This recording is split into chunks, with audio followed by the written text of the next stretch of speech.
You guys ready? Okay, here we go. All right, we got Coach Bovard and Tyler Cartano. By the way, Tyler, 30 points, 10 rebounds. That's a career high for him. So, Coach, general statement?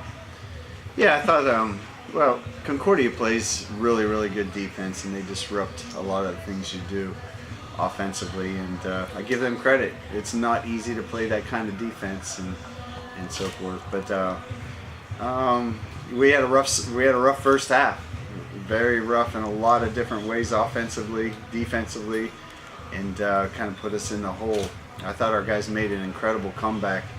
You know, we had some really good looks at some shots we always make to cut it to just a couple points. And, you know, I give our guys credit because, you know, when you're getting your butt kicked for 30 minutes of the game, it's very easily just to quit, but they did not. And they fought back and put us right in a position to have a chance to win. Coach Ethan Estrada from Penguin Radio, you touched on it a little bit, but was it something that Concordia did defensively, or was it just one of those days where no shots were falling? A little bit of both. I mean, they're you know, defensively, you know what you're going to get against them. They're really hard to prepare for because there's only a couple teams in all of Division II basketball that play like that.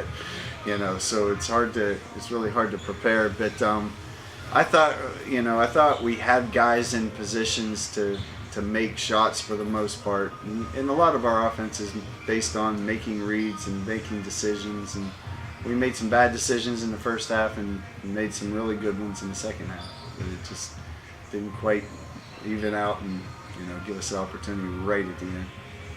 Coach Forrest Hunt from Penguin Radio, after the get that you guys had shooting from 3 yesterday, what was the difference? Was it that pressure from Concordia just not allowing you to get those open looks today, going 5 for 23? That's definitely part of it. When you know, I'm a lot better shooter whenever I don't have to run up and down the court 200 times.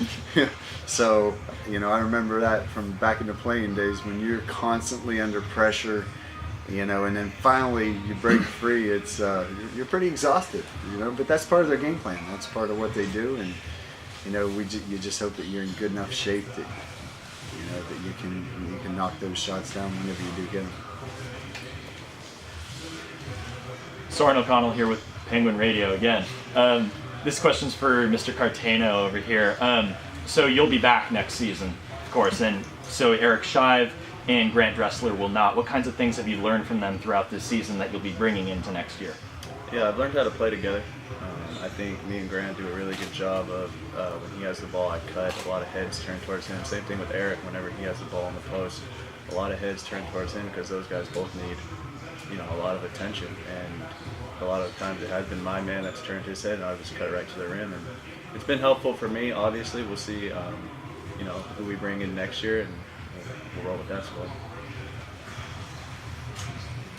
Coach, I wanted to ask you and Tyler about the comeback. You were down by 19. I think at one point you had 39 points with about 9 minutes to go. I don't think I can ever remember Chaminade having that few many points at that point of the game. You cut it to 4 by I think around the 4-minute mark. Can you just talk a little bit about the pressure and the comeback there? Yeah, well, we knew we had to change something, so we came out in one of our presses and really just tried to make it a, you know, helter-skelter kind of game. And you know, when you have that big of a lead and you're on, you know, your Concordia, you want to take time off, you want to take care of the ball, so that allows us opportunity to really put pressure on them for a change. And we forced a bunch of turnovers through that stretch and forced them into some uncomfortable situations. But that takes an enormous amount of energy to be able to do that, especially, you know, after you've already gone through a 30-minute game against the Concordia. So I give our guys a lot of credit for that because, it's to press a team like that who's got some really good guards and ball handlers and to chase them around. Brian Chambers might be the fastest guy that I've seen in, my 8 years of coaching here in the PacWest. So chasing him around is not that easy. But we believe we can do it because we've done it. We did it against Azusa just a few weeks ago. So the guys were saying we've done it. We've done this before. Let's do it again. they were all in tune and ready to go. Tyler, your thoughts during that stretch when you're making the comeback? Did you feel like you were going to get it over the hump there? Because I think you even had a couple of times where you had the shot to get it to 2.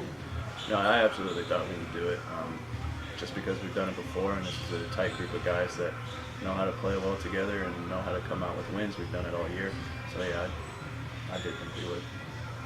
So now, Coach, it's scoreboard watching. I'm sure you're probably already trying to figure out what Northwest Nazarene's going to do and Western Oregon's going to do, and this is nervous time, trying to see if you're going to get to the next level. In the Yeah, it's a weird situation to be in. You know, obviously you wish you had a little bit safer a position, but you know, we're still in a decent position. I still think, you know, luckily the committee takes the whole body of work through the entire season, and we have a pretty good body of work, you know. So I think, you know, I told the guys, I think that there's still a really, really high percentage chance that we're going to be in the tournament, and so be prepared for it. Great season, Coach. Thanks. Thank you.